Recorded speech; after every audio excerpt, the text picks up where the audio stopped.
Ivyo nabigambirwa izoba rya nyuma bazyahakanisa ya Butsubo Church Uganda muri Sheema aha mukoro go kusima Ruhanga hamwe no kwijuko mushije kikakayo wasurwa mango makaru owabira chairman w'entebe ya katana habwa bushenye mpango kandi wafira ryo muhabuzi wa president ahashongaze byo butegeki emyaka ebere nyuma.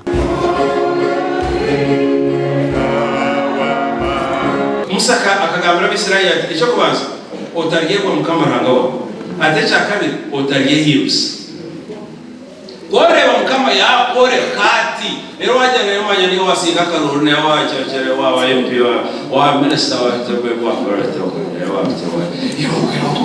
yo sio ye na kusaba one otaryehimbisa mukamaranga wa ukatabikuja mu ekarisa omuhabuzi wa president ahanshonga za manifesto kandi urukushitamo mu rukiko rukuru rw'ihango rwa cabinet ahanshonga za parish development model professor Ephraim Kamuntu ahichera umukishaboku yaterubira kabutumbiku mwemujimwe kweze kutera kabutumbiku yiruka kubanyire kuza ahazi ayagushye yaterako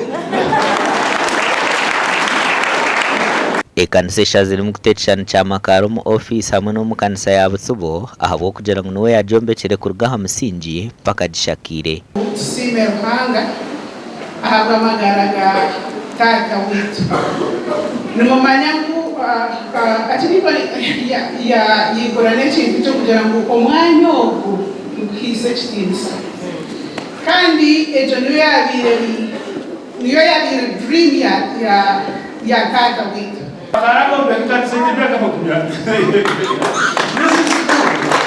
is very true. God, I so well. And in front of the ambassador, yes, I was ambassador extraordinary. And plenipotentiary, Nakoranamaka.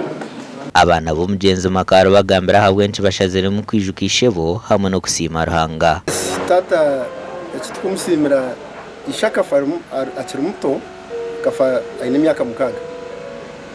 Kandi akaba ariyomwa actually nwe yabire nahererukayo anumwa mbana bokererukayo konka Ruhanga kamukwataraho yakura. Thanksgiving yetu is directed to God. Ahabwa mali, ahabwa ubwenge, ahabwa kwehayo, ahabwa byona omugenzi makaro namanyo munonga habwo kumbeka amakanisa mingi hamwe na nyaruji ya Bushenyi ubu yabira chairman w'entebe ya katana habwa district G gasha kwa maiko atwakire.